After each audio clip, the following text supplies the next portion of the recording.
So I was kind of disappointed in the topic that I got. I saw everybody else's and I thought how much material I could have gotten and how much I could have spoke on a lot of those things. But then I wasn't paying attention to the fact that I had two choices to choose from, and I chose the rituals of a non-English speaking country, and I decided to go on one of my own cultures and be able to use it to better understand my own culture and be able to fulfill the assignment requirements. So the ritual that I picked was the rituals that happened during a Thai funeral, and I was really informed. And honestly, my grandma and my dad and my aunts and uncles, they're all from Thailand, like born in Thailand and flew back out to the States. But like every traditional funeral, you wear black and white, which I kind of expected, and no bright colors because it's considered rude. Um, what I found really interesting the most was that funerals last from as little as a week to a year to 2 years to fully complete, um, which I thought was really cool because usually a funeral to me lasts like a day or two, and Western culture, that's what it is. I had no idea, and it's my own culture, that it could last up to that long. Um, they also do chanting sessions, much like in Western societies they pray. In Buddhist societies like Thailand, they chant. Um, I thought it was interesting also that if you're really close to the family, or if you're a family member yourself, you bring a wreath or an envelope with money in it to the family. Um, and then some of the other rituals I thought were really cool was that there was a there's like different steps and different things that happen each day.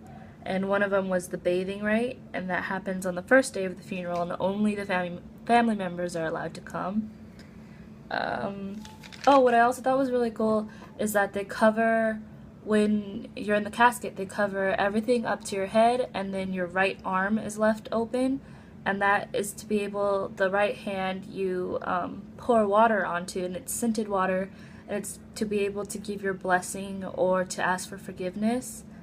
Um, they also tie a white string around the person's ankles and wrists, and they also put their hands together in a praying motion, and inside their hand is a lotus flower, and I just think that's beautiful. And they're surrounded by flowers all outside of their casket, and they're also holding incense as well. And I know from growing up as a kid and being in and out of temples that incense and lotus flowers and all those things and flowers and things like that is part of the Thai culture, but I had no idea um, about their funeral rites. So I'm kind of interested to see how my grandma gets buried because she is 100% Thai, and she's Buddhist. The reason I claim Buddhism as part of my religion is because I've grown up in temples my whole life, and I had no idea about Thai funerals, which I think is kind of odd. I've never been to one. Um, like any other culture, they have a picture of the deceased posted right by the casket, so I thought that was cool to see that some things got carried on. Um, and then 4 monks are invited daily to do the chanting. Another thing I thought was kind of interesting that I didn't know is that almost the majority of all Thai funerals are the person is cremated after the initial rituals are done. Um, it happens after chanting, which is at 7 p.m., and they're never allowed to happen on a Friday because Fridays are basically, they resemble the happy days, and they don't do cremations on those days. Um, Much like any other Thai event, if any of you guys have ever been to a temple or a Thai party, it's really focused around food and music, and I think that's cool that the funerals are the same. And it's basically like, it's not all sad, it's a celebration as well, and for family and reunion for people. And after they're done eating, they take the body to go get cremated, and that's the last event. And if you didn't go to any of the other events, that's the one you want to go to. The monks put flowers first onto the caskets, and then the guests, and then you send your prayers and your forgiveness.